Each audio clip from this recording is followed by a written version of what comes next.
당장 끌어내. 최 관장의 호통과 함께 지은이 차가운 로비 바닥으로 내동댕이 쳐졌습니다. 관장님, 제발 한 번만. 핑계 대지 마. 넌 해고야. 보안 요원들이 지은을 끌어내려는 그때 거기 멈춰.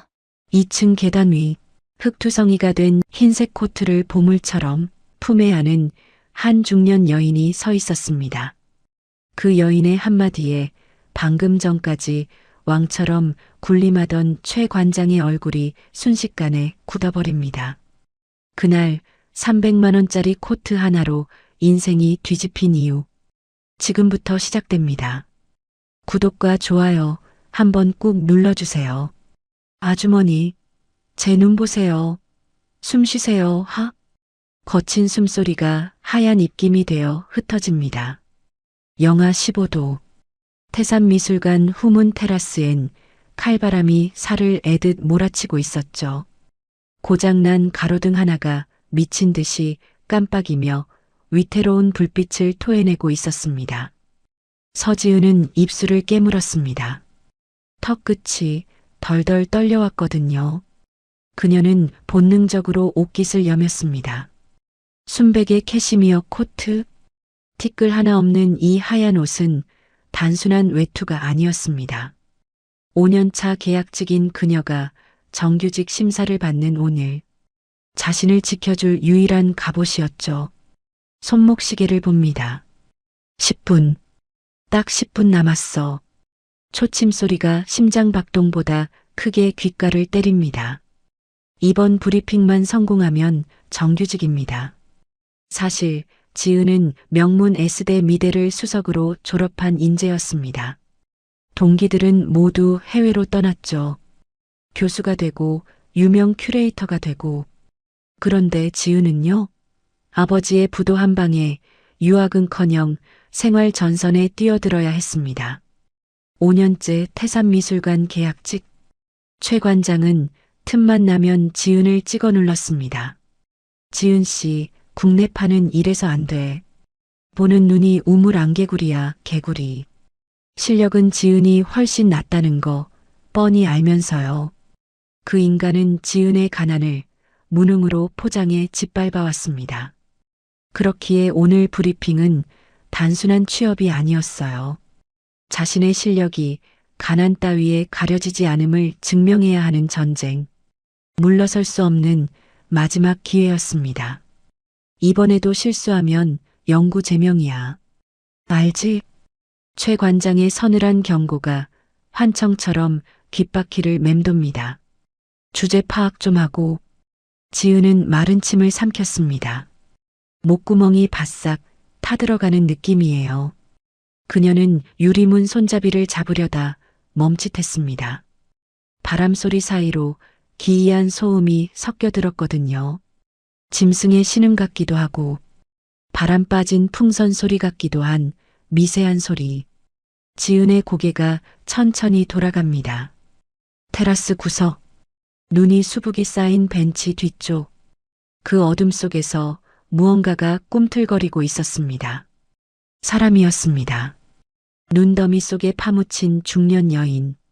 얼굴에선 이미 핏기가 사라져 시퍼렇게 질려 있었죠. 지은의 시선이 여인의 발치에 꽂혔습니다. 한쪽 구두는 벗겨져 눈밭에 뒹굴고 있고요. 드러난 맨발은 이미 보라색으로 변해 있었습니다.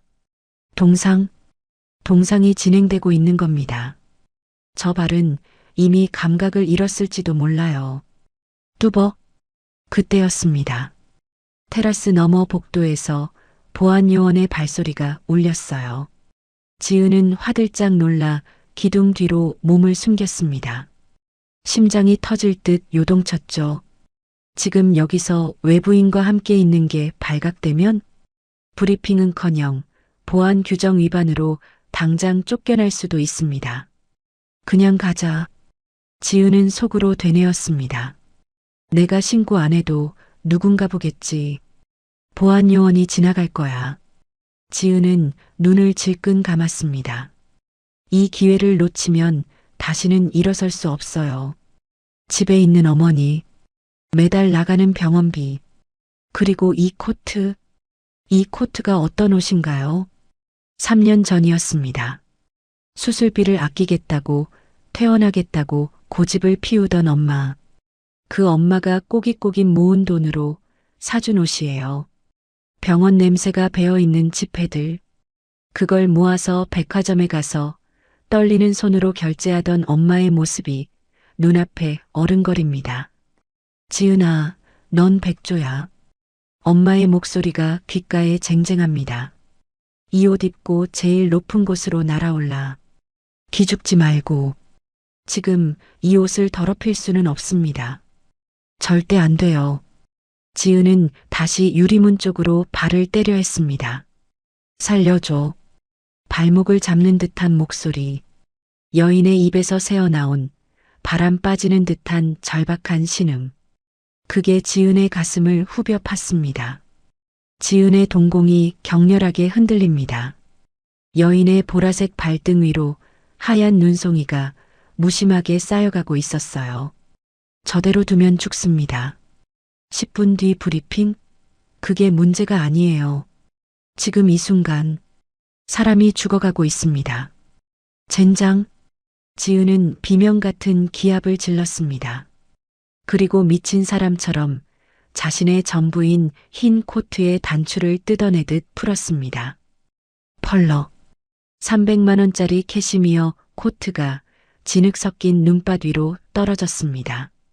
순백의 원단이 시커먼 흙탕물을 빨아들이며 순식간에 얼룩져 버리네요. 지은은 망설임 없이 그 위에 무릎을 꿇었습니다.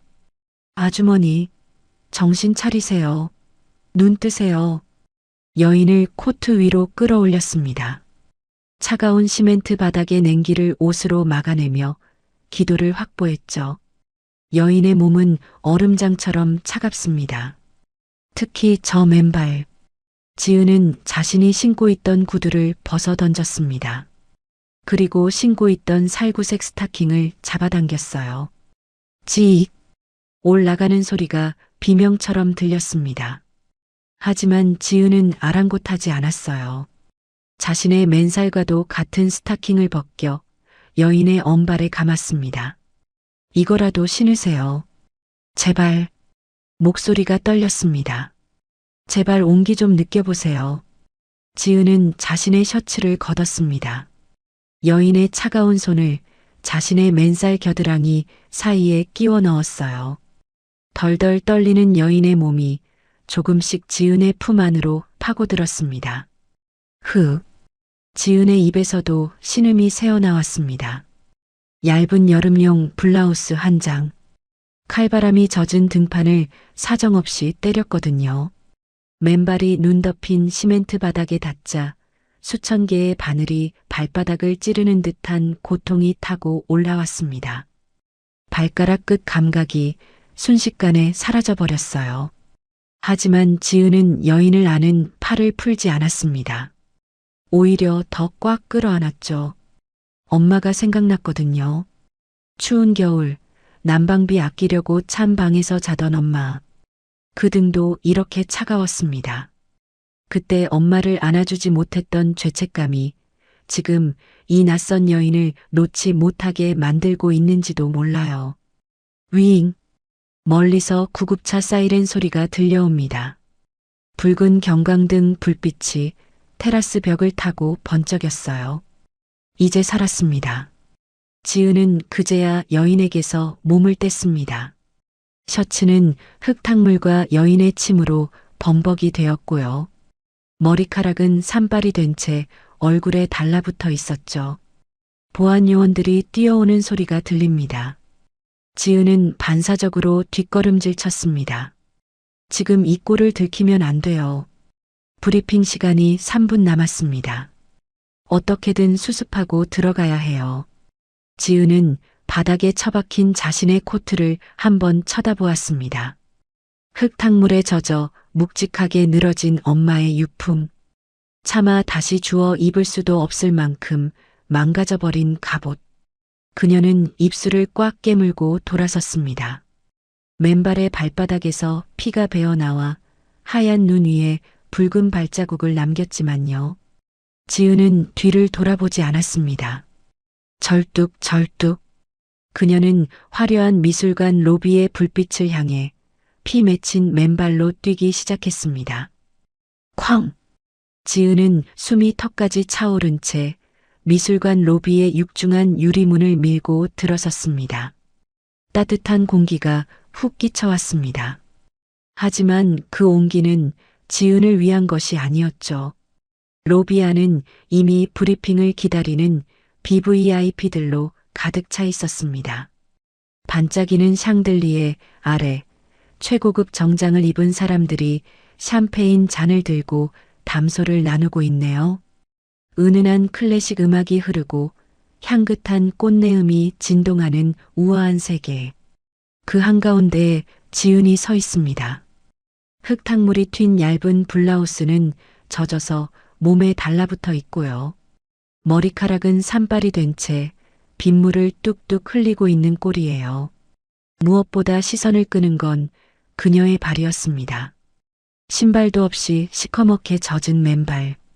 발가락 사이로 붉은 핏물이 배어나와 대리석 바닥을 더럽히고 있는 상황.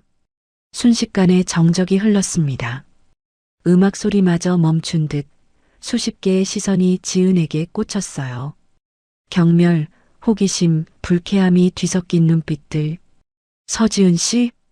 단상 위에서 마이크를 잡으려던 최 관장의 목소리가 정적을 깼습니다.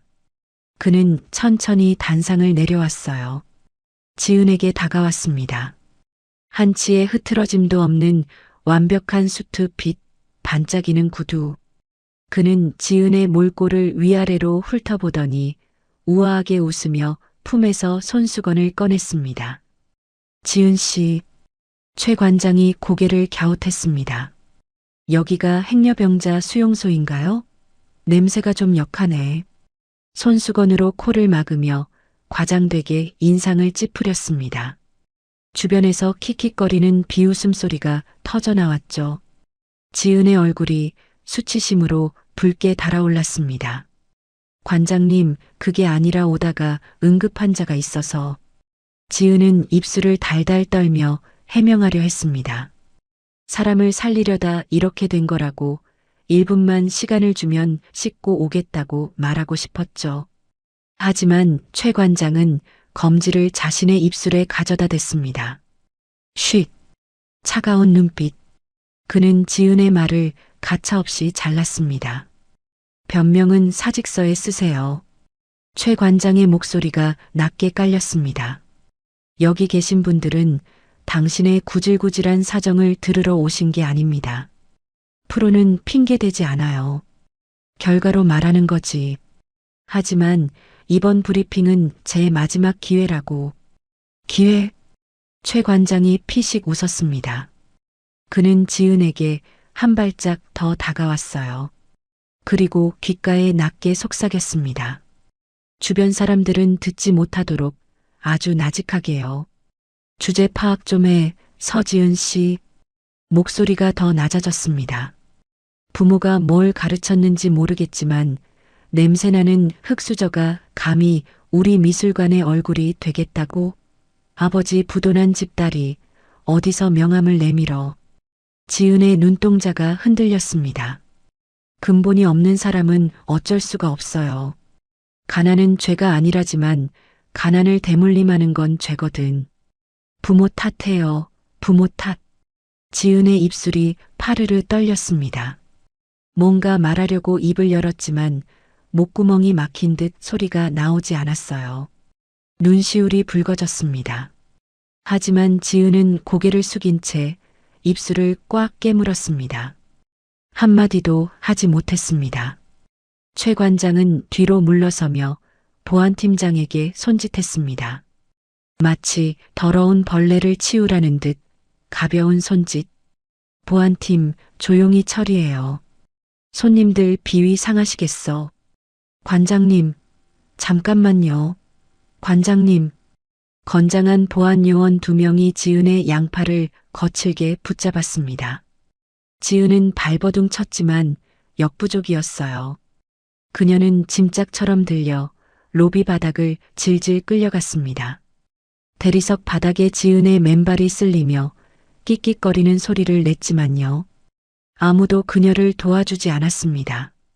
사람들은 오히려 더럽다는 듯 길을 비켜줄 뿐이었죠. 철컥, 쾅. 뒷문이 열리고 지은은 차가운 눈밭 위로 내동댕이 쳐졌습니다. 얼음장 같은 바닥에 맨살이 닿자 잊고 있던 통증이 다시 밀려왔어요. 흑. 지은은 닫힌 유리문을 두드렸습니다. 문 좀 열어주세요. 제발요. 한 번만요.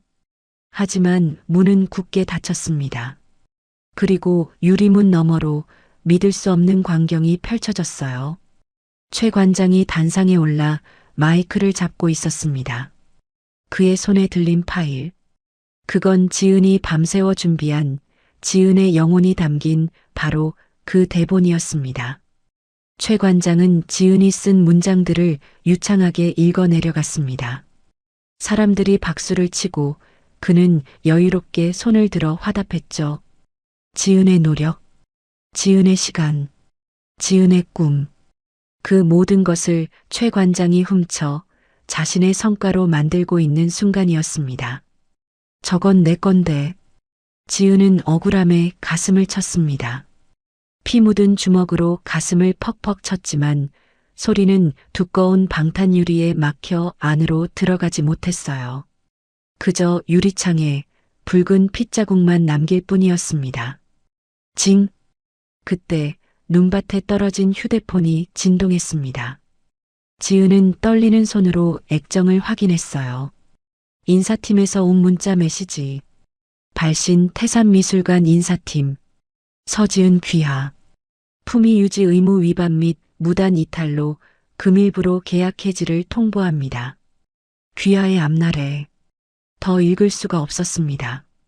다리에 힘이 풀린 지은은 그 자리에 주저앉았습니다. 감각이 없어진 맨발이 하얗게 질려가고 있었어요. 엄마 미안해. 목소리가 떨렸습니다. 내가 바보 같아서 엄마가 사준 옷도 버리고 기회도 날리고. 참았던 눈물이 댐이 무너지듯 터져 나왔습니다. 화려한 미술관의 조명이 하나둘 꺼지기 시작했어요. 마치 지은을 비웃듯 세상이 그녀를 버린 듯 어둠이 내려앉았습니다. 한참을 그렇게 울던 지은은 비틀거리며 일어났습니다. 쓰레기통 옆에 버려진 젖은 신문지가 보였어요. 그녀는 신문지를 주워 자신의 피투성이 발을 감쌌습니다. 동상 걸린 발을 감쌀 수 있는 건 고작 이 젖은 신문지 조각뿐이었습니다. 절뚝. 지은은 어둠 속으로 걸어 들어갔습니다. 그녀가 떠난 자리 위로 무심한 눈송이들이 내려앉아 붉은 핏자국을 하얗게 덮어버렸습니다. 마치 아무 일도 없었다는 듯이. 삐. 규칙적이고 차가운 기계음만이 가득한 공간. 태산병원 VIP 병동 특실입니다.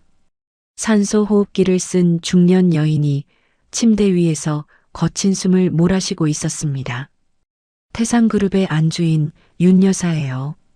그녀의 눈꺼풀이 파르르 떨리더니 공포에 질린 눈동자가 허공을 향해 크게 떠졌습니다. 헉헉? 윤 여사의 손이 허공을 휘저었습니다. 식은땀이 베개 피를 적실 정도로 흥건했어요. 그녀는 아직도 그 차가운 테라스, 굳게 닫힌 유리문 앞에 갇혀 있는 듯 했습니다. 문이 안 열려 추워 너무 추워. 쉰 목소리가 산소 마스크 틈으로 새어나왔습니다. 닫힌 공간에 대한 트라우마. 죽음이 코앞까지 다가왔던 그 순간의 공포가 그녀를 집어삼키고 있었어요. 어머니, 정신 차리세요. 접니다. 민우예요. 침대 곁을 지키던 건장한 남자가 윤 여사의 차가운 손을 꽉 잡았습니다. 태산그룹 전략기획본부장 강민우. 어머니가 쓰러졌다는 소식에 한달음에 달려온 그는 밤새 한숨도 자지 못한 채 곁을 지키고 있었습니다. 민우의 따뜻한 체온이 전해지자 윤 여사의 흔들리던 동공이 천천히 초점을 찾기 시작했어요. 하얀 천장, 익숙한 아들의 얼굴, 그리고 따뜻한 공기. 여기가 지옥 같던 그 테라스가 아님을 깨달은 순간 윤 여사의 눈에 물기가 차올랐습니다. 민우야, 내 어머니, 병원입니다. 이제 안전해요. 아무 걱정 마세요. 민우는 안도하며 어머니의 이마에 맺힌 땀을 닦아주었습니다. 하지만 윤 여사는 안심하는 대신 민우의 옷깃을 다급하게 움켜쥐었어요. 소나기 힘이 어찌나 센지 민우가 놀랄 정도였죠. 그 아가씨 찾아야 해. 아가씨요? 누구 말씀이세요? 내 발에 발을 녹여줬어. 자기 옷을 벗어서 맨발로. 윤 여사의 목소리가 떨렸습니다. 흐릿한 의식 속에서도 선명하게 기억나는 감각이 있었어요. 얼어붙은 자신의 발을 감싸주던 뜨거운 체온. 그리고 귓가에 끊임없이 속삭여주던 목소리. 계속 말을 걸어줬어. 내가 잠들면 죽을까봐. 윤 여사는 눈을 감고 그 순간을 떠올렸습니다. 걱정 마세요. 곧 괜찮아질 거예요. 저기 모네의 그림 속 수련처럼 아주 평온해질 거예요. 그렇게 말했어. 그 목소리를 찾아야 해, 민우야. 모네의 수련이요? 민우의 눈썹이 꿈틀했습니다. 생사가 오가는 위급한 상황에서 모네의 수련을 언급하며 환자를 안심시킨다? 이건 단순한 선행을 넘어선 무언가가 느껴졌습니다. 일반인이 위급 상황에 떠올리기 쉬운 비유는 아니었으니까요. 알겠습니다. 제가 찾겠습니다. 조금만 더 쉬세요. 민우는 어머니를 진정시킨 뒤 병실 밖으로 나왔습니다. 그의 눈빛이 매섭게 변했어요. 어머니가 쓰러진 곳은 태산미술관 후문 테라스. 보안이 철저해야 할 곳에서 사고가 났다는 것부터가 말이 안 되는 상황이었습니다. 보안팀장 연결해. 그리고 사고 당시 CCTV, 유류품 전부 확보해서 가져와. 비서에게 지시하는 민우의 목소리에는 서늘한 분노가 서려 있었습니다. 잠시 후 간호사가 투명한 비닐팩에 담긴 물건들을 들고 조심스럽게 다가왔습니다. 본부장님, 환자분 곁에서 발견된 물건들입니다. 민우는 비닐팩을 받아들었습니다. 묵직했어요. 안에는 흙탕물과 피 얼룩으로 엉망이 된 흰색 캐시미어 코트가 들어 있었습니다. 최고급 원단이었지만 처참하게 망가져 원래의 형체를 알아보기 힘들 정도였죠. 코트 안감을 들춰보자 브랜드 태그 옆에 작은 자수가 놓여 있었습니다. 내 사랑하는 딸 지은에게, 딸에게 선물한 옷이군요. 민우는 코트의 무게감에서 주인의 애틋한 사연을 짐작할 수 있었습니다. 이렇게 귀한 옷을 진흙바닥에 깔아 어머니를 구했다니. 그때 코트 주머니에서 무언가가 툭 떨어졌습니다. 물에 젖어 쭈글쭈글해진 작은 수첩이었어요. 민우는 조심스럽게 수첩을 집어들었습니다. 물기가 배어나와 종이가 찢어질 듯 위태로웠지만 다행히 잉크는 번지지 않았어요. 그는 천천히 수첩을 넘겼습니다. 작품 14, 반고흐의 별이 빛나는 밤. 관람 포인트 소용돌이치는 밤하늘은 고흐의 불안이 아니라 어둠 속에서도 빛을 찾으려는 희망이다. 설명 팁 관람객들의 눈을 보며 말할 것. 당신의 밤도 이렇게 빛나고 있습니다. 작품 21, 클로드 모네 수련. 물 위의 빛은 찰나지만 그 평온함은 영원하다. 지친 분들에게 위로가 되는 그림. 페이지마다 빼곡하게 적힌 메모들. 단순히 작품 정보를 나열한 것이 아니었습니다. 작품을 보는 사람의 마음을 어떻게 어루만질지, 어떤 말로 위로를 건넬지 고민한 흔적이 역력했어요. 붉은색 펜으로 밑줄을 긋고 별표를 치고 자신의 감상을 덧붙인 메모들. 이건 단순한 관람객의 수첩이 아니었습니다. 자신의 일, 아니 사람을 깊이 사랑하는 전문가의 노트였어요. 이 정도 식견과 태도를 가진 사람이 왜? 민우는 수첩의 맨 앞장으로 돌아갔습니다. 증명사진 한 장이 붙어 있었어요. 단정한 셔츠를 입고 맑게 웃고 있는 젊은 여자. 사진 아래에는 또박또박한 글씨로 이름이 적혀 있었습니다. 태산미술관 도슨트 서지은. 미술관 직원이었어? 민우는 의외라는 듯 중얼거렸습니다. 어머니를 구한 은인이 바로 자신들이 운영하는 미술관의 직원이었다니. 그런데 왜 어머니가 쓰러진 사실이 바로 보고되지 않았을까요? 왜 이 직원은 현장에 코트만 남기고 사라졌을까요? 불길한 예감이 스쳤습니다.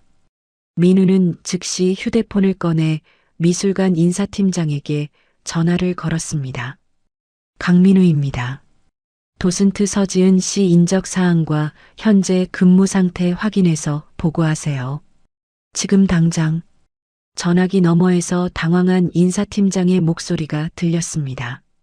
타닥타닥 키보드 두드리는 소리가 이어졌죠. 잠시 후 떨리는 목소리가 들려왔습니다. 저 본부장님, 서지은 씨는 어제부로 계약 해지되었습니다. 해지? 사유가 뭡니까? 그게 기록상으로는 무단 이탈 및 품위 손상으로 되어 있습니다. 브리핑 시간에 무단으로 자리를 비웠고 복장 불량으로. 뭐라고요? 민우의 미간이 험악하게 구겨졌습니다. 무단 이탈? 품위 손상? 어머니를 구하느라 흙투성이가 된 것을 복장 불량이라고 처리했다는 겁니까? 사람을 살리느라 자리를 비운 것을 무단 이탈이라고 매도했단 말입니까? 누구 짓입니까? 누가 결제했습니까? 최 관장님 정결사항입니다. 최 관장.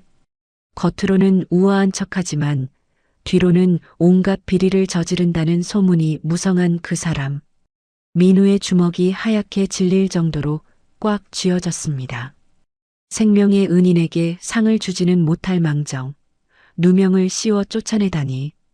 서지은 씨 주소, 문자로 보내세요. 민우는 전화를 끊고 창밖을 바라봤습니다. 화려한 서울의 야경이 내려다 보였어요. 저 불빛 어딘가에 억울하게 쫓겨난 은인이 있을 겁니다. 지지직, 치익, 낡은 형광등이 깜빡거리는 소리. 화려한 병실과는 정반대인 좁고 습한 공간. 편의점 창고 아닙니다. 지은은 산더미처럼 쌓인 컵라면 박스를 나르고 있었어요. 아우, 좀 빨리빨리 움직여요. 밖에 손님 기다리잖아. 점장의 핀잔 소리가 들려왔습니다. 지은은 땀을 뻘뻘 흘리며 박스를 들어 올렸어요. 죄송합니다. 금방 진열하겠습니다. 지은의 목소리는 씩씩했지만 뒷모습은 한없이 작아 보였습니다. 그녀의 발을 볼까요? 편의점 조끼 아래로 드러난 운동화. 그 뒤축이 꺾여 있어요.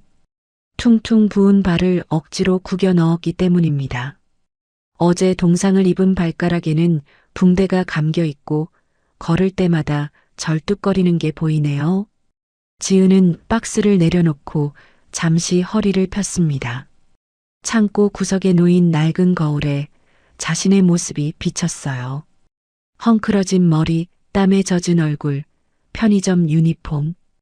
불과 하루 전만 해도 미술관에서 우아하게 그림을 설명하던 도슨트 서지은은 이제 없습니다. 엄마 나 잘하고 있는 거지? 지은은 가슴속 깊이 묻어둔 말을 꺼내보지만 돌아오는 건 창고의 퀴퀴한 곰팡이 냄새뿐이에요. 그녀는 주머니에서 꼬깃꼬깃해진 1,000원짜리 지폐 몇 장을 만지작거렸습니다. 오늘 일당을 받으면 엄마 병원비에 조금이라도 보태야 해요. 코트는 잃어버렸지만 엄마의 마음까지 잃어버린 건 아니니까요. 화면이 교차됩니다. 고급스러운 병실 창가에 선 민우의 뒷모습, 그리고 좁은 창고에서라면 박스에 기대 잠시 숨을 고르는 지은의 뒷모습. 전혀 다른 세상에 있는 두 사람.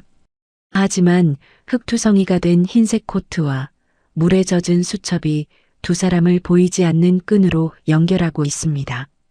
다시 병원 복도. 민우가 결심한 듯 발걸음을 옮깁니다.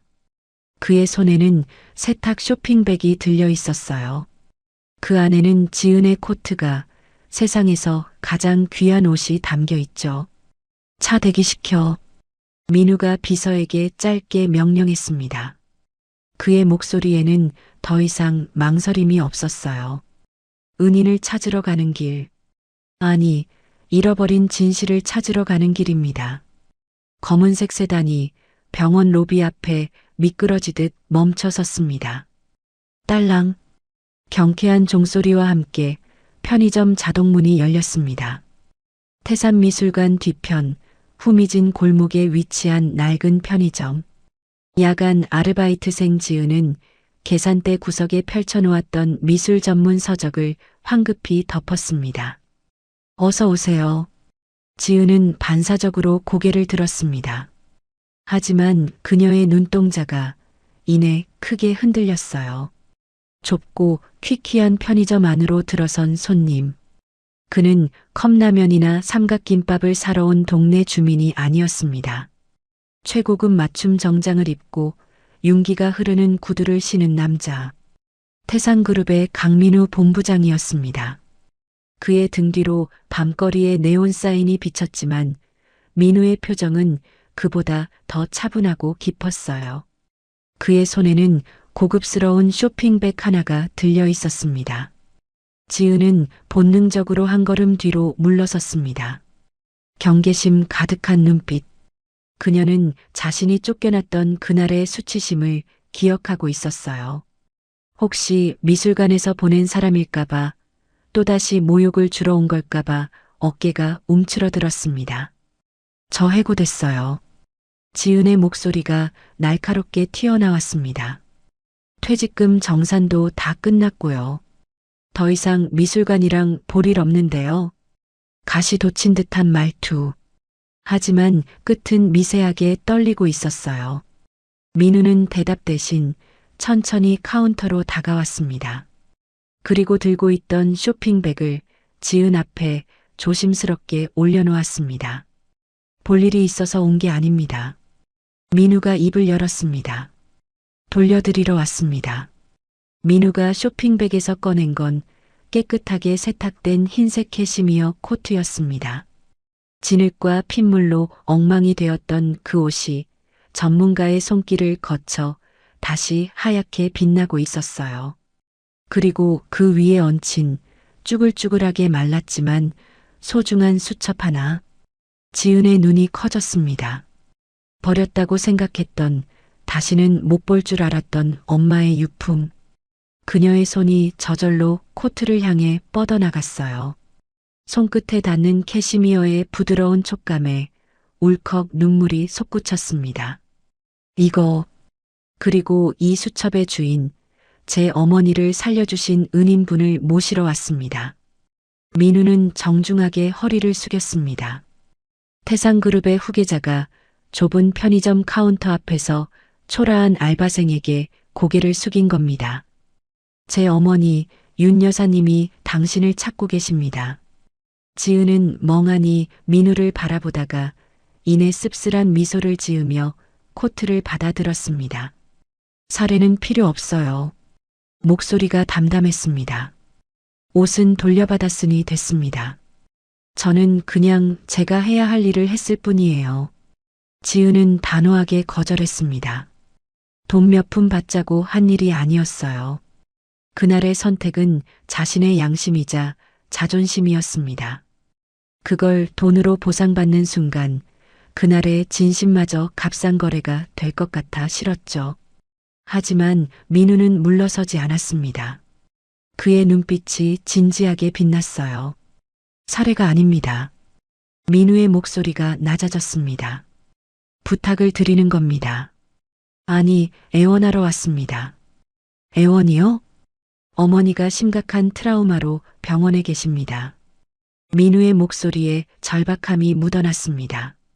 식사도 거부하시고 약도 안 드십니다. 오직 당신의 그 목소리만 기다리고 계십니다. 지은의 눈이 흔들렸습니다. 어머니는 그날 당신이 해준 미술 해설 덕분에 공포를 견디셨다고 했습니다. 당신의 목소리가 아니면 안 됩니다. 민우가 한 발짝 더 다가왔습니다. 단순한 간병인이 아니라 어머니의 전담 아트 컨설턴트로서 정식 계약을 하고 싶습니다. 아트 컨설턴트요? 지은의 심장이 쿵 내려앉았습니다. 꿈에 그리던 직함. 편의점 바코드나 찍는 인생이 아니라 누군가의 마음을 어루만지는 전문가로서의 살. 연봉은 미술관의 3배입니다. 민우가 말을 이었습니다. 어머니가 회복되실 때까지만이라도 제발 도와주십시오. 민우의 제안은 달콤했습니다.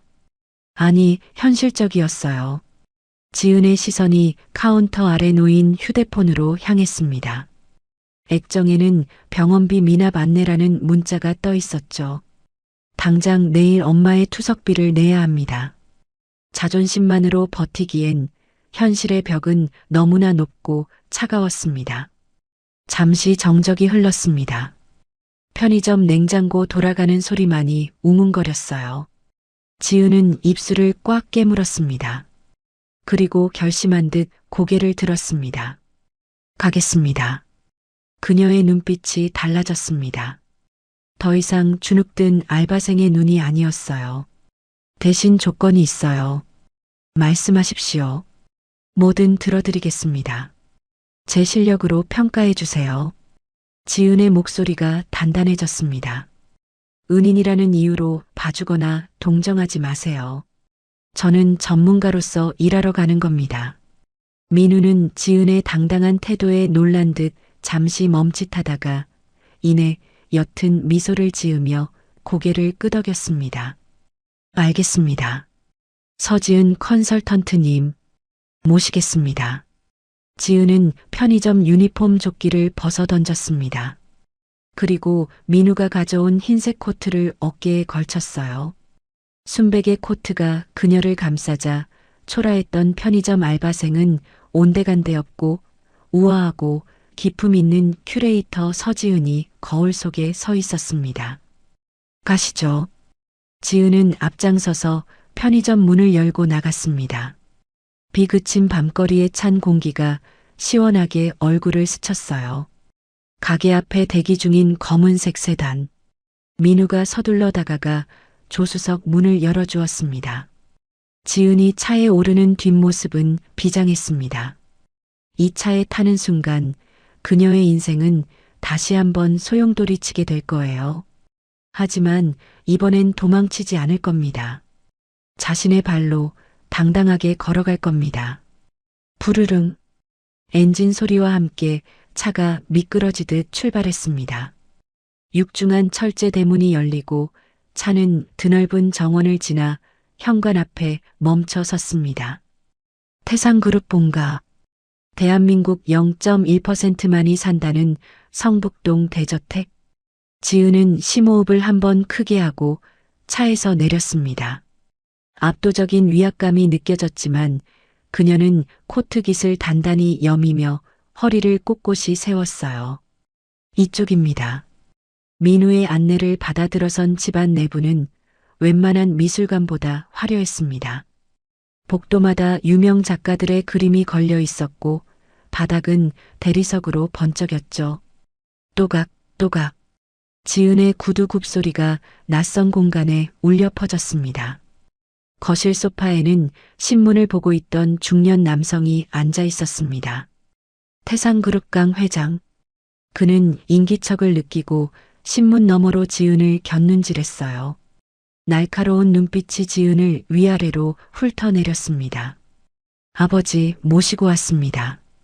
민우의 말에 회장은 혀를 찢차며 신문을 탁 덮었습니다.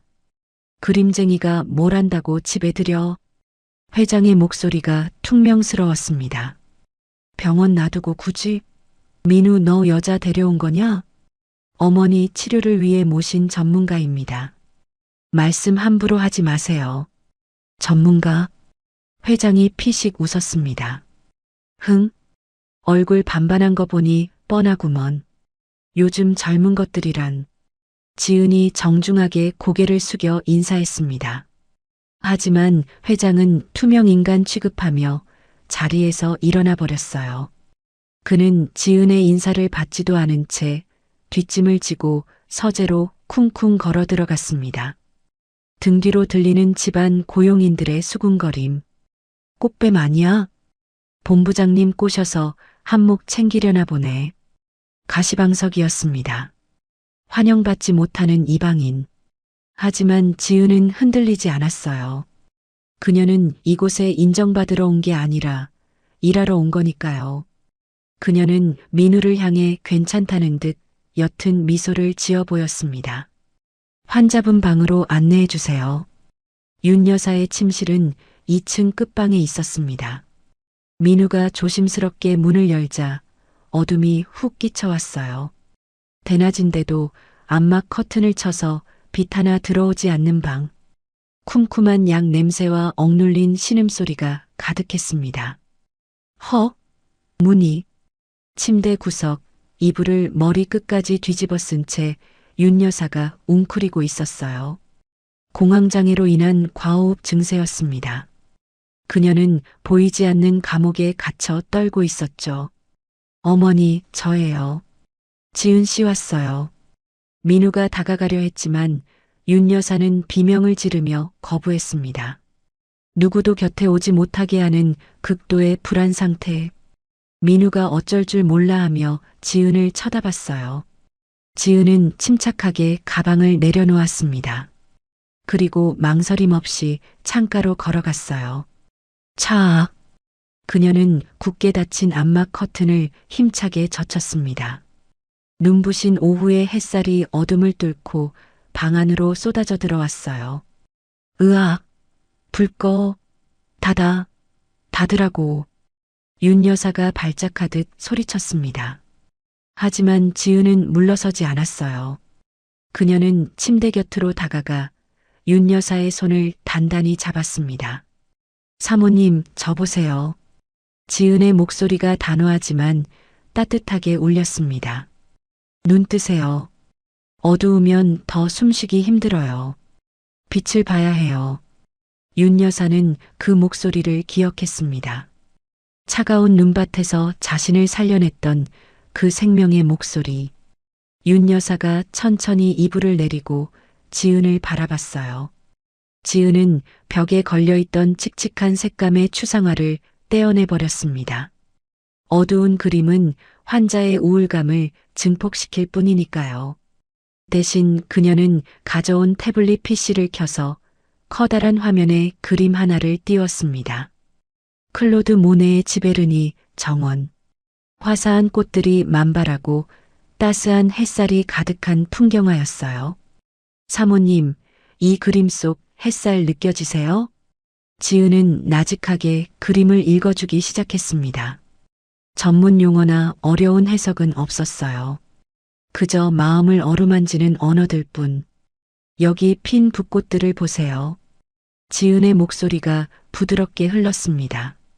겨울을 이겨내고 이렇게 예쁘게 피었어요. 지금 사모님 마음에도 곧 이런 봄이 올 거예요. 제가 그렇게 만들어 드릴게요. 지은의 목소리가 낮고 부드럽게 방 안을 채웠습니다. 마치 자장가처럼 혹은 기도처럼. 거칠게 몰아시던 윤 여사의 숨소리가 거짓말처럼 차분해지기 시작했어요.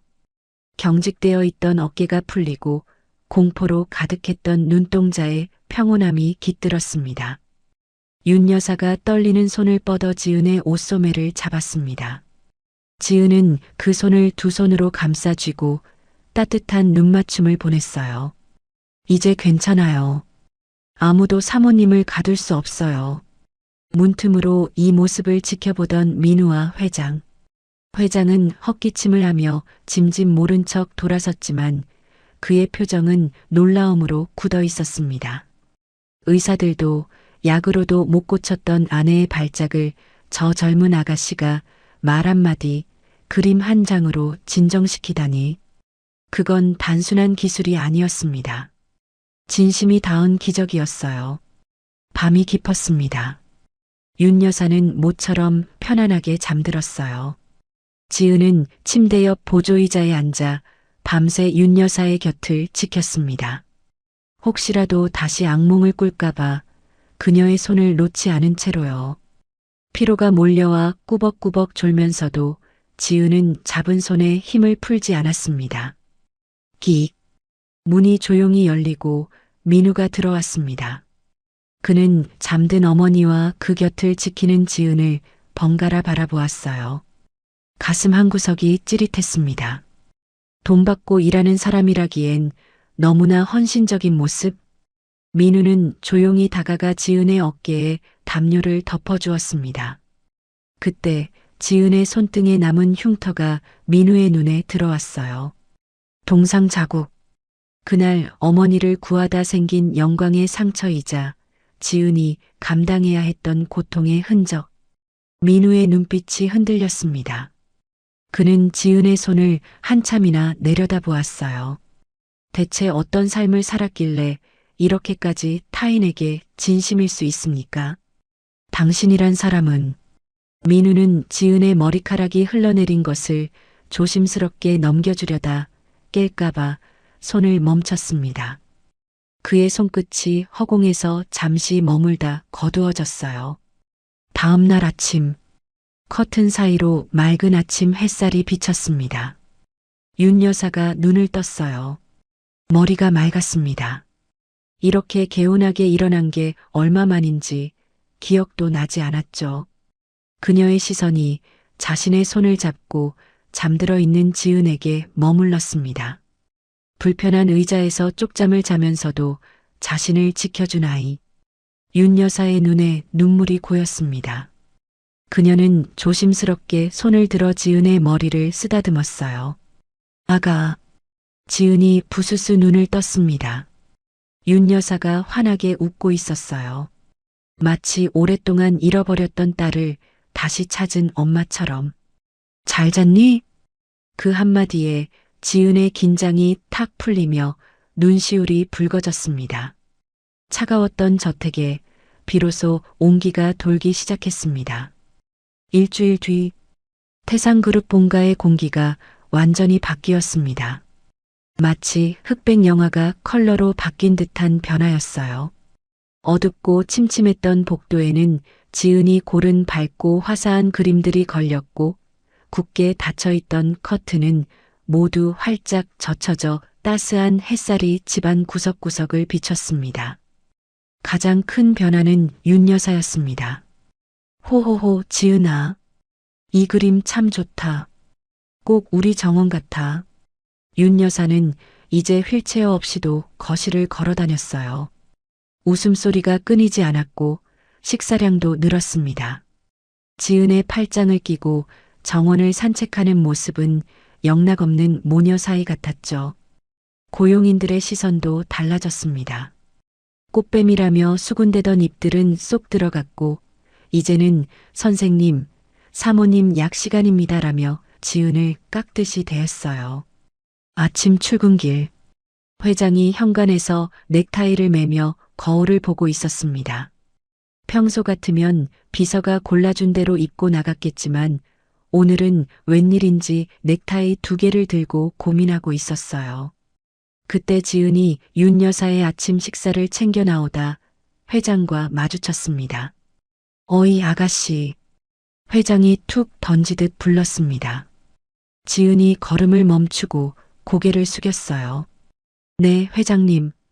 이거 오늘 중요한 미팅이 있는데 넥타이 색깔이 영. 회장이 벽에 걸린 르누아르의 그림을 가리키며 물었습니다.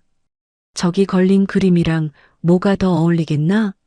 지은을 투명 인간 취급하던 일주일 전과는 딴판이었습니다. 무뚝뚝하지만 지은의 안목을 인정한다는 그만의 방식이었어요. 지은은 옅은 미소를 지으며 다가갔습니다. 오늘은 날씨도 맑고 그림톤도 화사하니 그 네이비색보다는 버건디색이 더 활기차 보일 것 같습니다. 회장님 인상도 훨씬 밝아 보이시고요. 그런가? 버건디라. 회장은 거울을 보며 버건디 넥타이를 매더니 만족스러운 듯 고개를 끄덕였습니다. 보는 눈은 있구먼. 다녀오지.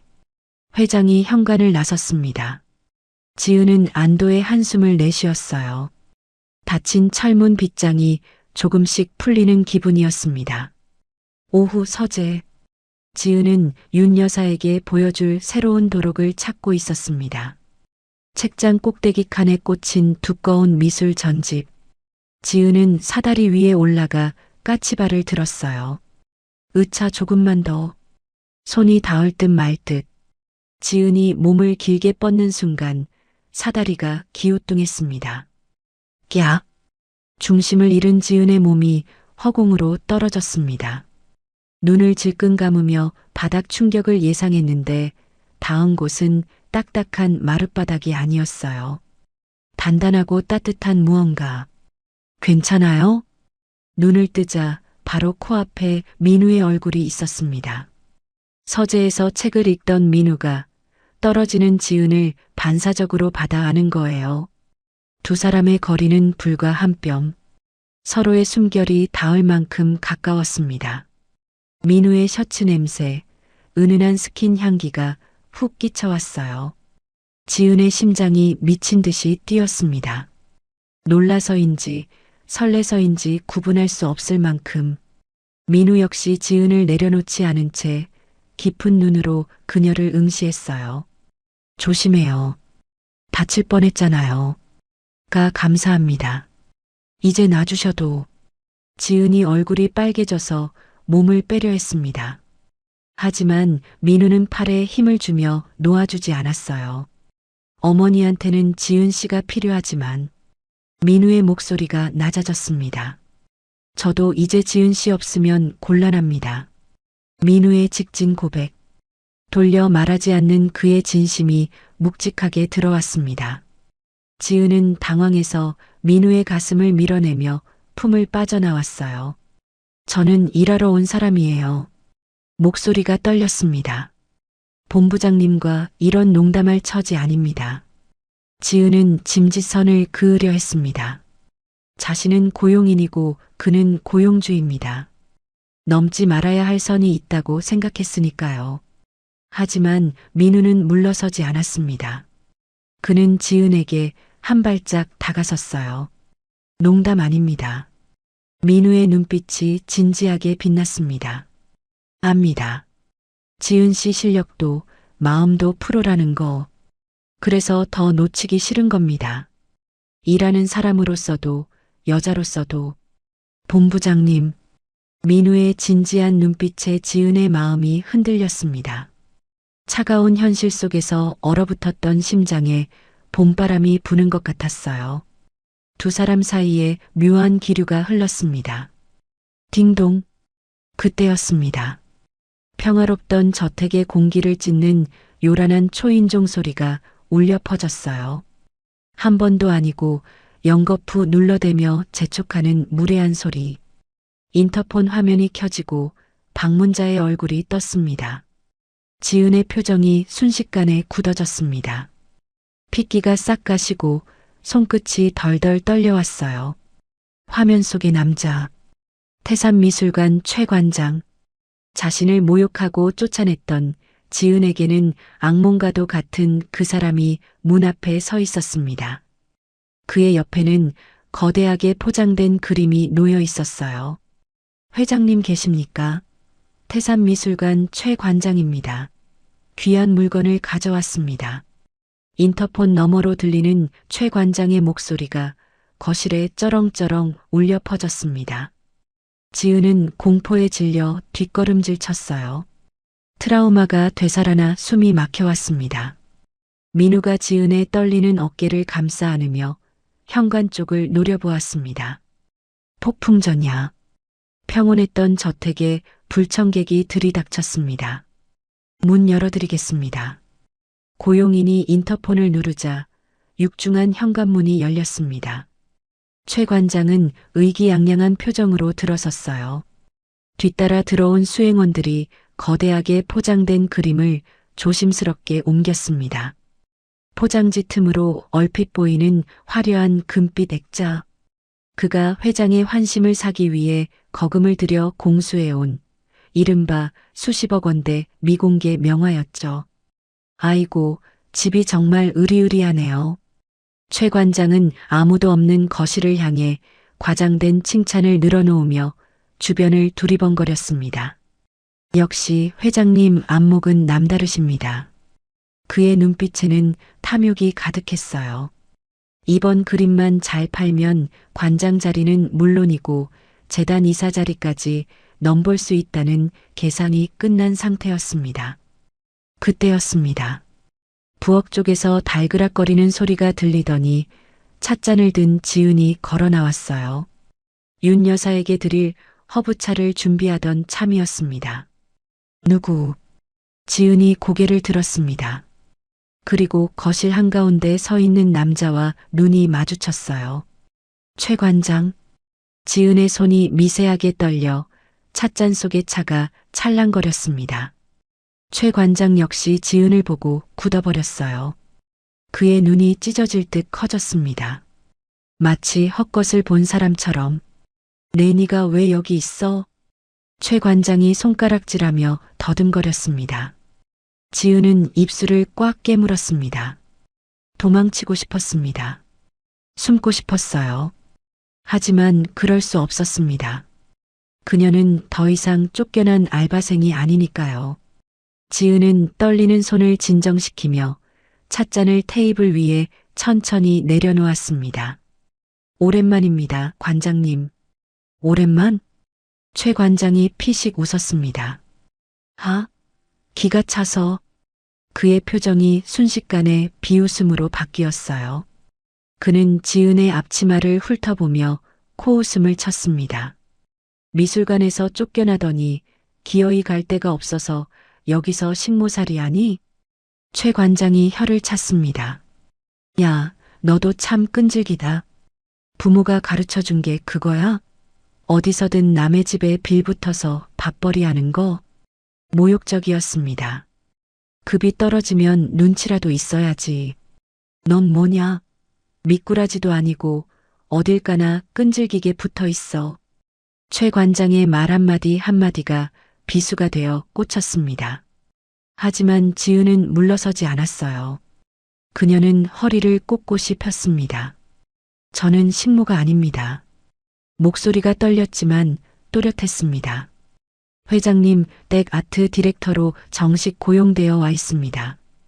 관장님이야말로 약속도 없이 남의 집에 무슨 일이시죠? 아, 아트 디렉터?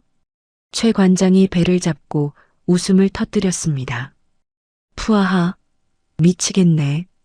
그가 웃다 말고 지은을 노려봤어요. 야, 네가 디렉터면 지나가는 똥개가 큐레이터겠다. 주제 파악 못하는 건 여전하구나. 아버지가 망해서 그 모양인 주제에 어디서 명함을 들이밀어. 지은의 손톱이 손바닥에 파고들었습니다. 피가 날 것 같았어요. 하지만 입술을 꽉 깨물고 참았습니다. 그때 2층 서재 문이 열리고 회장이 내려왔습니다.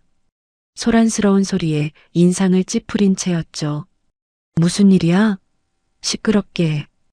회장이 나타나자 최 관장의 태도가 180도 돌변했습니다. 비굴할 정도로 허리를 굽히며 아부를 떨기 시작했어요. 아이고, 회장님, 안녕하셨습니까? 제가 귀한 그림을 구해서 급히 보여드리러 왔습니다. 그런데 최 관장은 곤란하다는 표정을 지으며 지은을 가리켰습니다. 세상에, 회장님, 사람을 잘못 들이셨어요. 얘가 누군지 아십니까? 누군데 그래?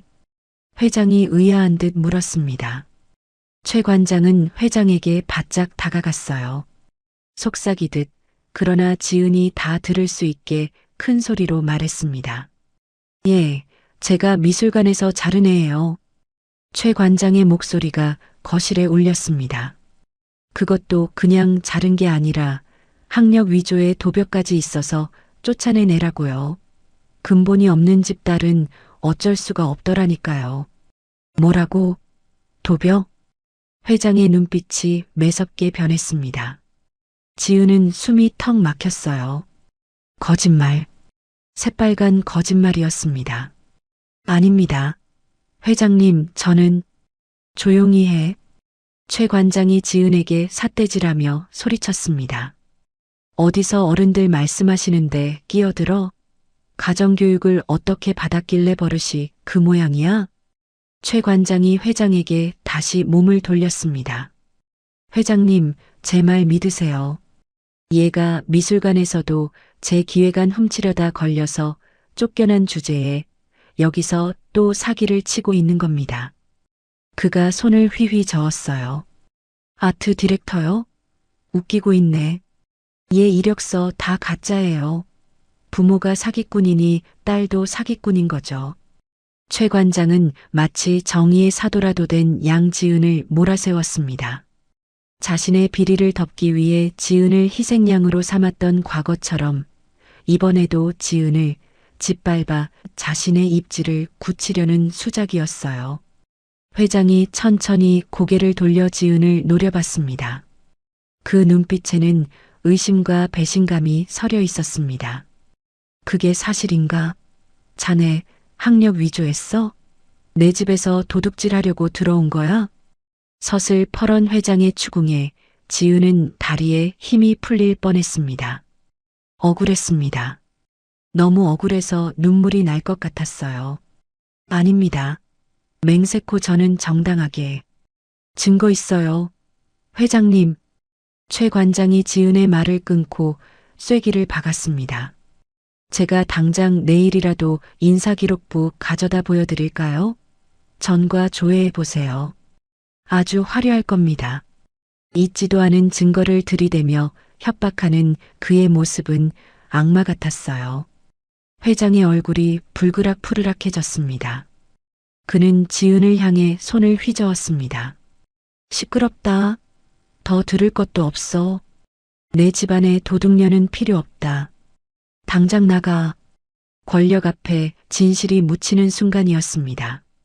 지은의 해명은 공허한 메아리가 되어 사라졌어요. 지은은 입술을 깨물었습니다. 피가 배어 나올 정도로 꽉 깨물었어요. 여기서 쫓겨나면 끝입니다. 윤 여사의 치료도, 엄마의 병원비도, 그리고 어렵게 찾은 자신의 명예도 모두 끝장이에요. 아버지, 그게 무슨 말씀이십니까? 그때 현관 쪽에서 민우가 달려왔습니다. 외근을 나갔다가 막 돌아온 참이었어요. 상황을 파악한 민우가 지은의 앞을 막아서며 회장에게 맞섰습니다. 지은 씨 그런 사람 아닙니다. 제가 보증합니다. 최 관장 말만 듣고 이러시는 거 부당합니다. 비켜라, 민우야. 회장이 손을 내저었습니다. 넌 속고 있는 거야. 저런 계집애들이 얼마나 교활한 줄 아느냐? 쫓아내. 회장은 완강했습니다. 그는 보안 요원들을 호출하려 인터폰으로 손을 뻗었어요. 최 관장은 회장의 뒤에서 비열한 미소를 지으며 지은을 비웃었습니다. 꺼봐, 넌 안 돼. 감히 나한테 덤벼? 하는 눈빛. 최 관장은 승리감에 도취되어 지은에게 다가왔습니다. 자, 들었지? 나가라잖아. 그가 지은의 팔을 거칠게 잡아 끌었어요. 좋은 말로 할 때 제 발로 기어나가. 끌려나가서 개망신 당하지 말고. 지은은 저항할 힘도 없이 휘청거렸습니다. 눈앞이 캄캄해졌어요. 이대로 끝나는 걸까요? 다시 진흙탕 속으로 처박히는 걸까요? 그 손 놓지 못해. 그때였습니다. 2층 계단 위에서 얼음장처럼 차갑고 위험 있는 목소리가 거실을 갈랐습니다. 모두의 시선이 위로 향했습니다. 그곳에는 윤 여사가 서 있었습니다. 병약해서 침대에만 누워있던 윤 여사가 아니었어요. 허리를 꼿꼿이 펴고 두 눈에는 서슬퍼런 분노를 담은 채 계단 난간을 잡고 서 있었습니다. 마치 여왕처럼 또각, 또각 계단을 내려오는 구두 소리가 거실의 정적을 깼습니다. 모두가 숨을 죽인 채 계단 위를 올려다보았어요. 그곳에는 윤 여사가 서 있었습니다. 환자복 대신 우아한 실크 원피스를 입고 어깨에는 지은이 그날 눈밭에서 덮어주었던 흰색 캐시미어 코트를 걸친 채였어요.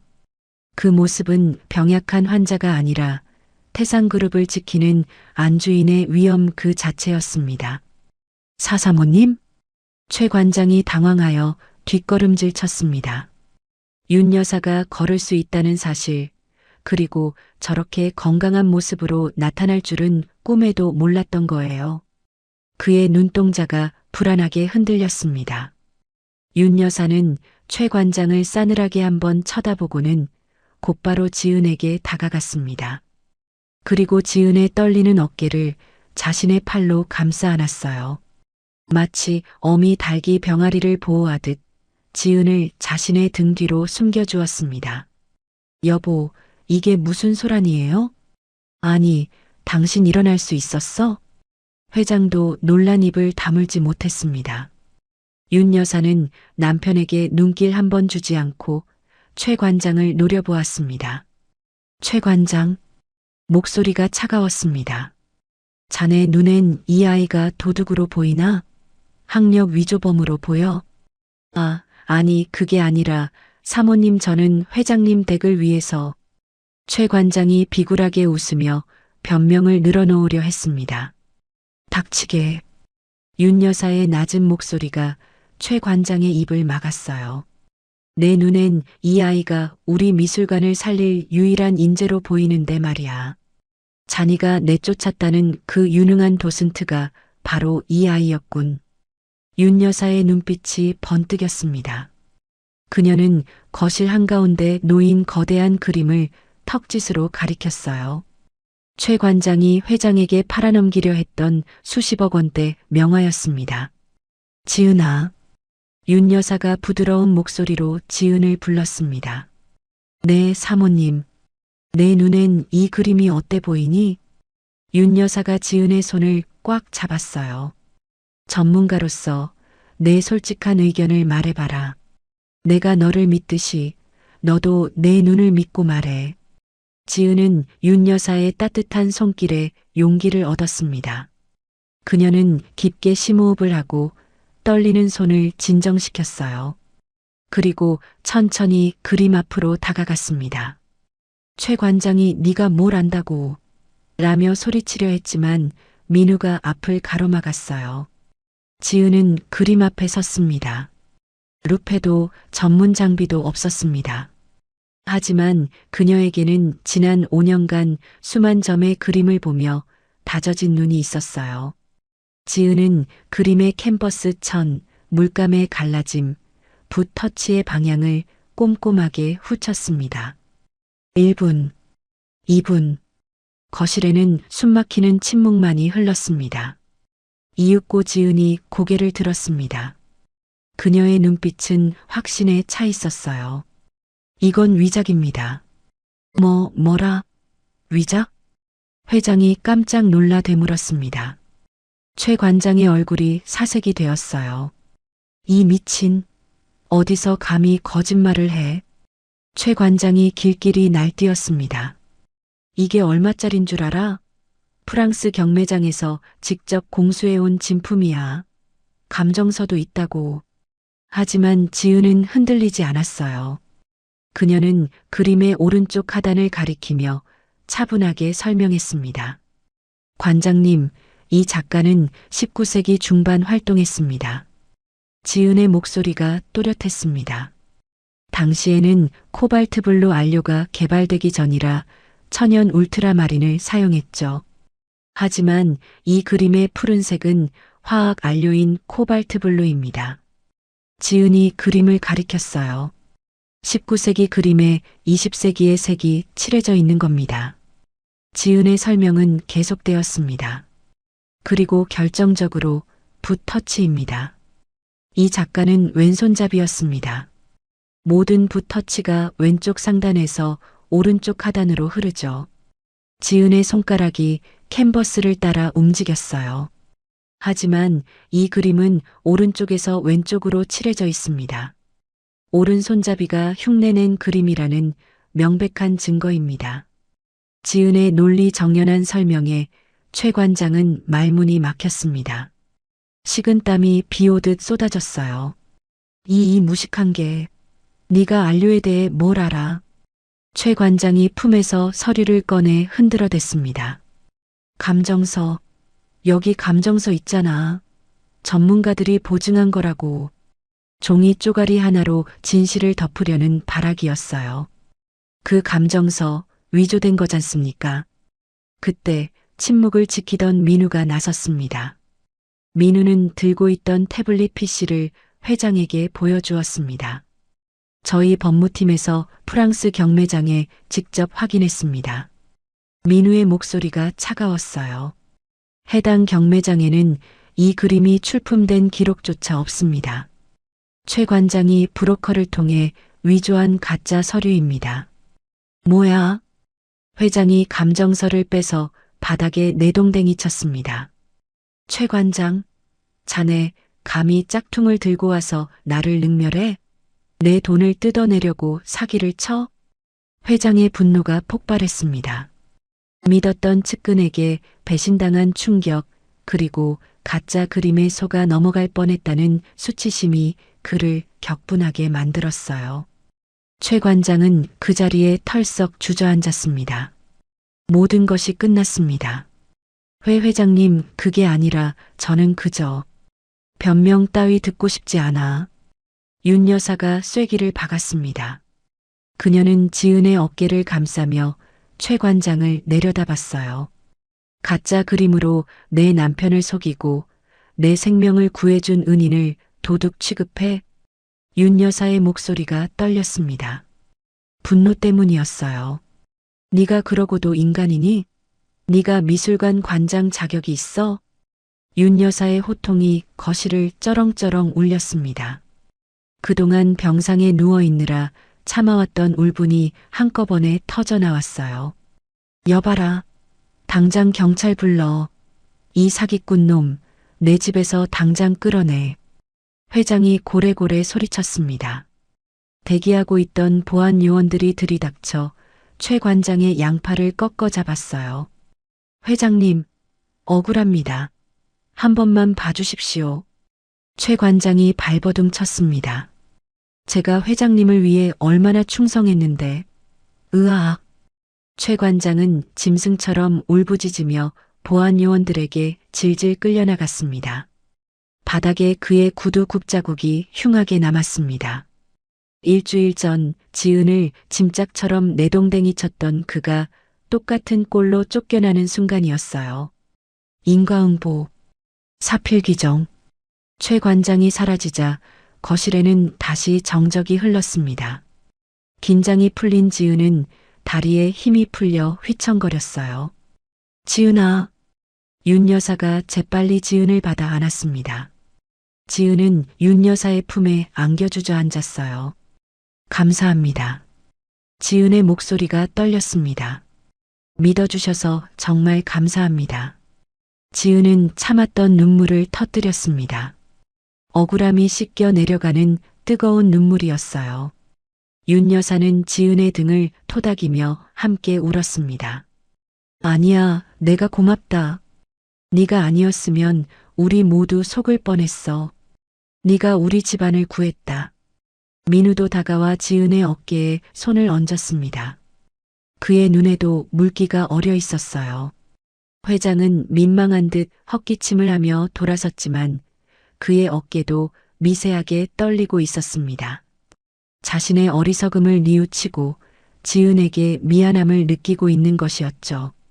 가짜는 사라지고 진짜만이 남았습니다. 지은의 진심이, 지은의 실력이 마침내 빛을 발하는 순간이었어요.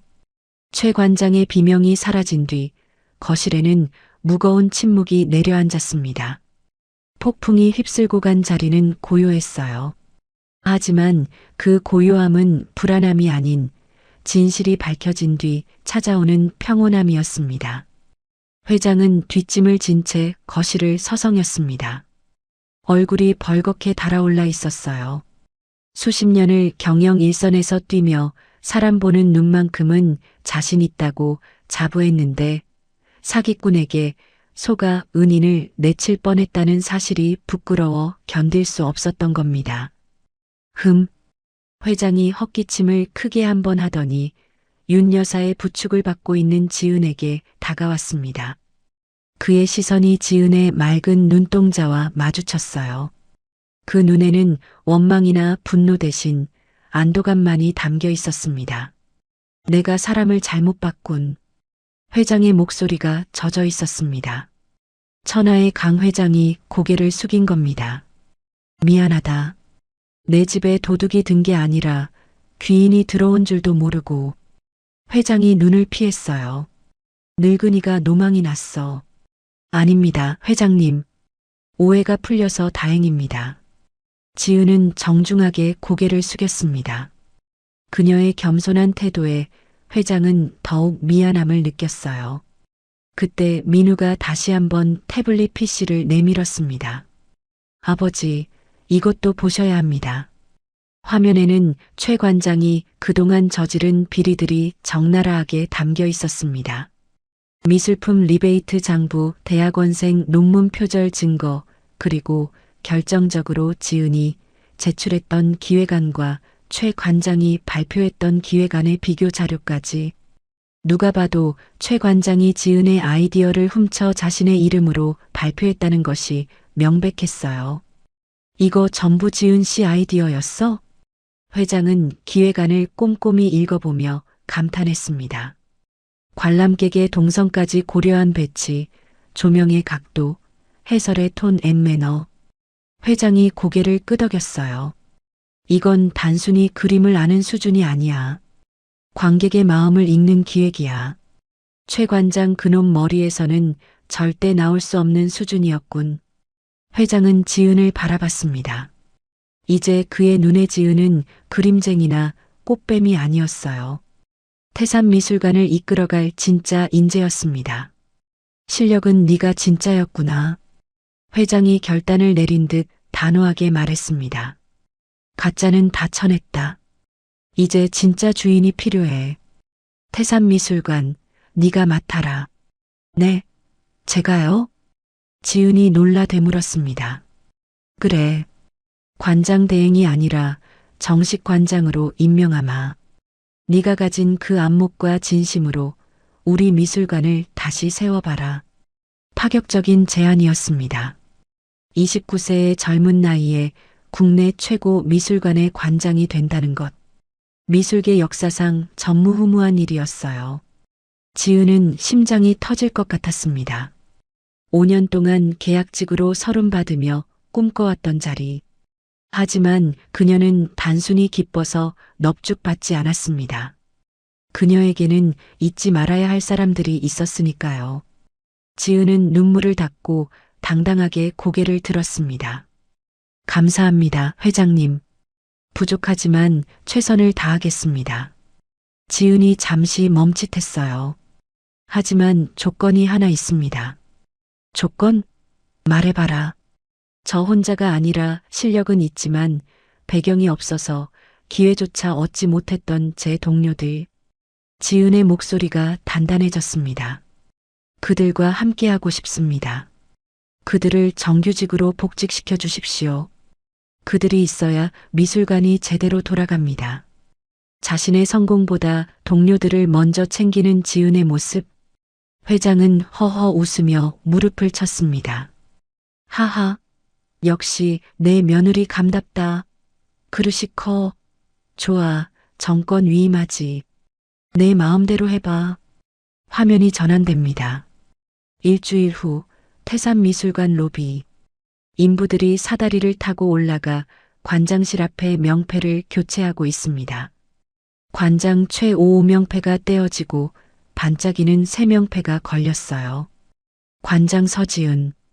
금빛 명패가 조명을 받아 찬란하게 빛납니다. 지은은 그 아래서 벅찬 표정으로 명패를 올려다봤어요. 흙투성이가 되어 쫓겨났던 그 문으로 이제는 당당한 주인이 되어 들어가는 순간입니다. 그리고 한 달 뒤 지은이 총괄 기획한 진실의 눈 더 아이 어브 트루스 특별전 오프닝 날입니다. 미술관 입구부터 관람객들이 장사진을 이루고 있었어요. 언론의 관심도 뜨거웠습니다. 최연소 관장 서지은의 데뷔전, 가짜를 몰아낸 진짜들의 전시라는 타이틀로 연일 화제였죠. 화려한 조명 아래 지은이 마이크를 잡았습니다. 1년 전 최 관장에게 뺏겼던 그 자리입니다. 그녀는 더 이상 떨지 않았어요. 흙 묻은 셔츠 대신 깔끔한 정장을 입고 맨발 대신 당당한 구두를 신은 채 수백 명의 관객 앞에서 완벽한 브리핑을 해냈습니다. 예술은 화려한 기술이 아닙니다. 지은의 목소리가 마이크를 통해 울려 퍼졌습니다. 보는 이의 아픔을 어루만지고 어둠 속에서도 빛을 발견하게 하는 힘입니다. 지은이 객석을 바라봤어요. 제가 겪었던 겨울이 그랬듯 여러분의 마음에도 이 그림들이 따뜻한 봄이 되길 바랍니다. 지은의 진심 어린 연설이 끝나자 우레와 같은 박수가 쏟아졌습니다.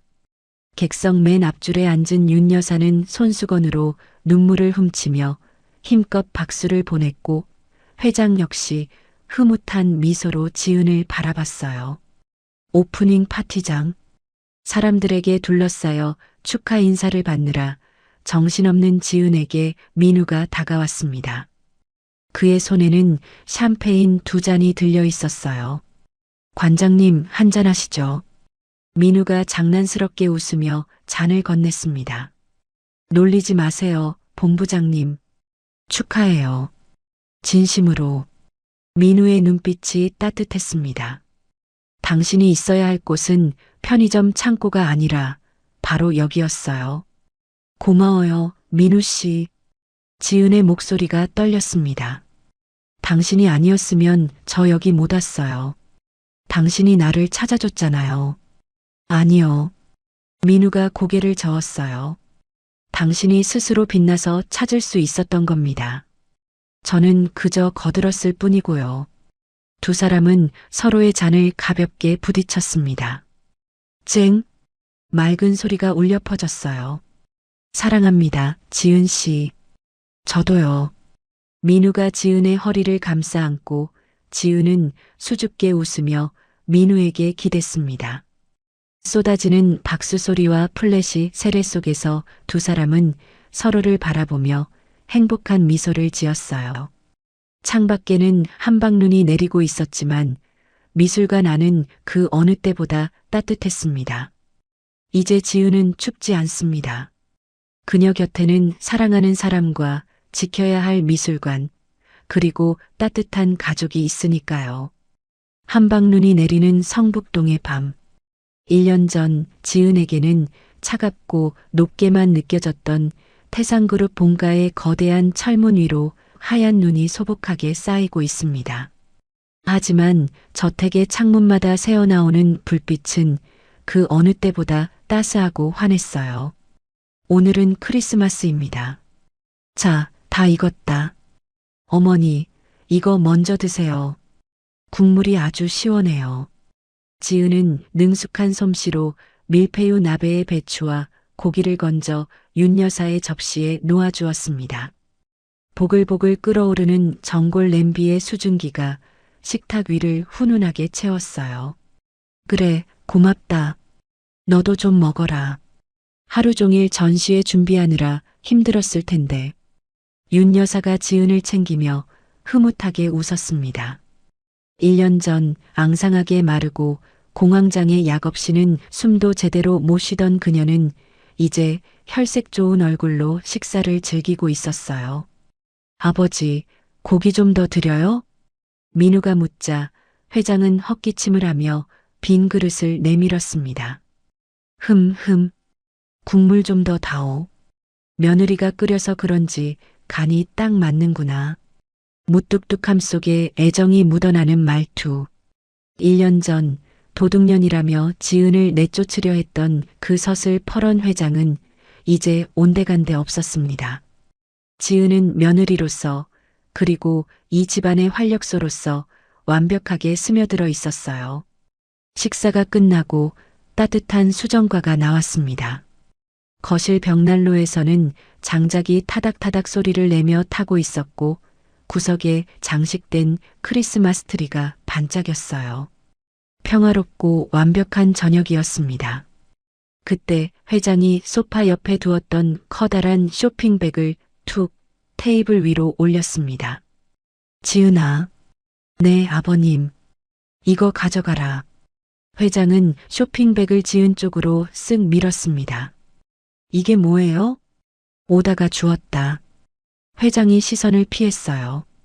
연말이라 백화점에 갔더니 점원이 하도 귀찮게 해서 하나 샀어. 민우 어미는 취향이 아니라니 네가 입든지 버리든지 해라. 누가 봐도 미리 준비한 선물이었습니다. 그것도 아주 신경 써서 고른 티가 나는 최고급 브랜드의 쇼핑백. 윤 여사와 민우가 서로 눈을 마주치며 키득거렸어요. 지은은 얼떨떨한 표정으로 쇼핑백을 열었습니다. 부스럭거리는 포장지를 걷어내자 눈부시게 하얀 옷감이 드러났습니다.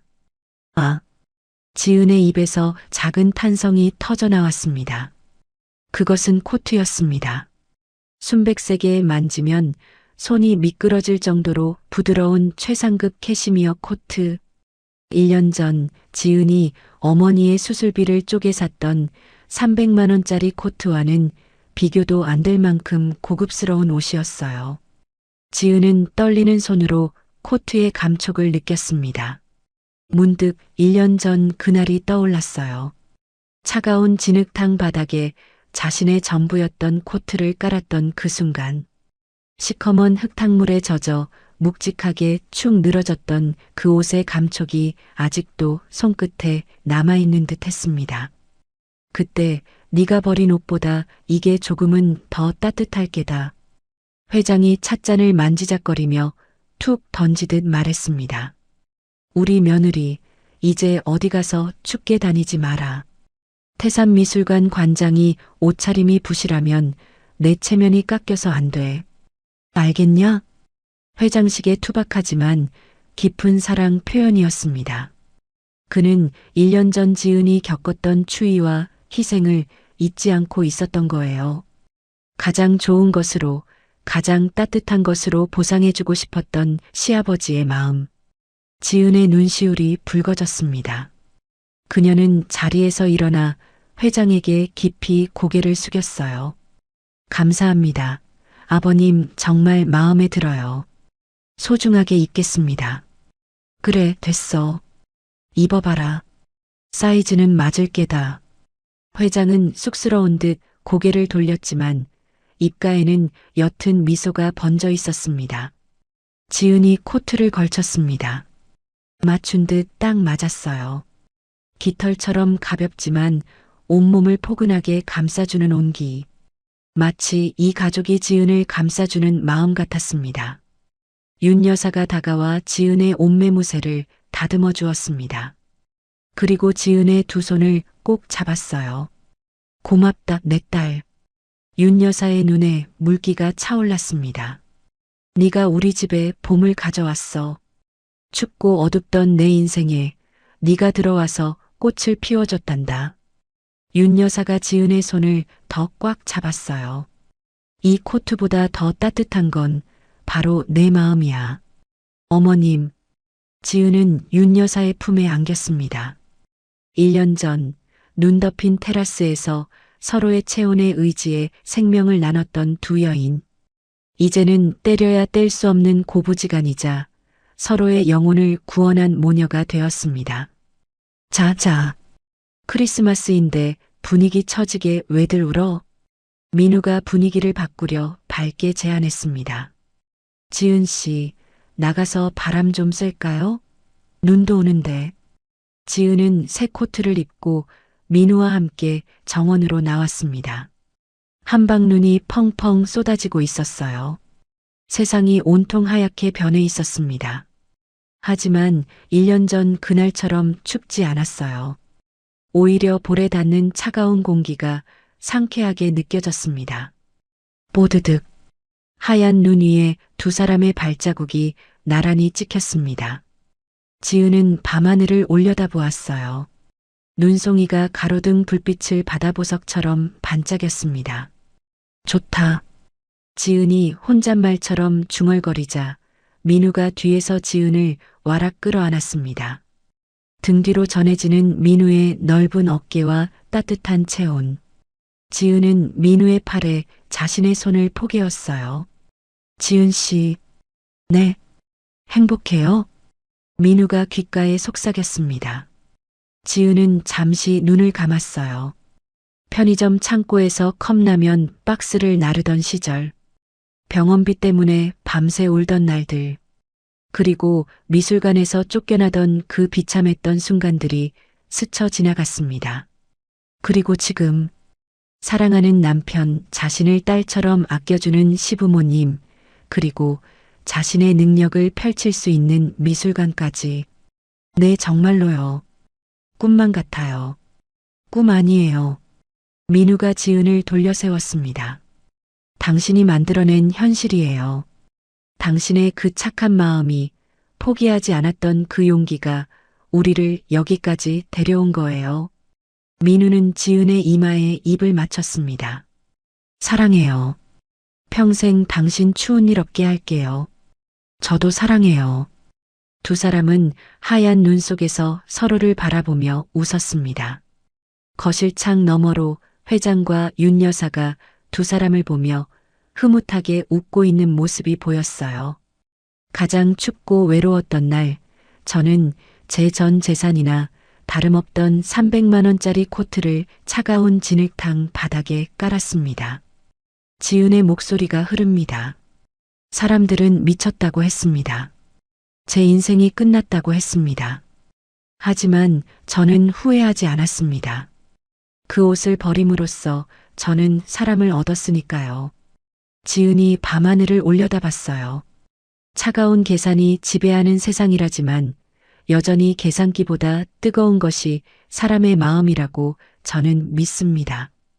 지은의 목소리가 따뜻해졌습니다. 그날 제가 버린 건 낡은 코트였지만 그 선택이 저에게 세상에서 가장 따뜻한 가족을, 그리고 영원히 춥지 않을 사랑을 선물해 주었습니다. 지은이 민우의 손을 꽉 잡았어요. 진심은 반드시 집을 찾아옵니다. 눈 내리는 태산그룹의 저택. 창문마다 따스한 불빛이 새어나오고 내 가족의 행복한 웃음소리가 밤하늘로 울려 퍼집니다. 글을 쓰는 내내 저는 지은이가 코트를 바닥에 깔던 그 순간의 마음을 상상했습니다. 가진 것이 없을수록 나누기가 더 어렵다는데 과연 나라면 그럴 수 있었을까? 부끄러움과 함께 가슴 한켠이 묵직해지더군요. 부디 지은이의 따뜻한 마음이 이 글을 읽는 모든 분들의 가슴에 작은 난로가 되어주길 기도합니다. 오늘 지은이의 따뜻한 이야기 어떠셨나요? 마음에 드셨다면 구독과 좋아요 꼭 눌러주세요. 여러분의 응원이 더 좋은 작품을 만드는 큰 힘이 됩니다. 다음에도 가슴 뭉클하고 품격 있는 드라마로 찾아오겠습니다. 지금까지 여러분의 마음을 채워드리는 명품 드라마 인생사연지혜였습니다. 감사합니다.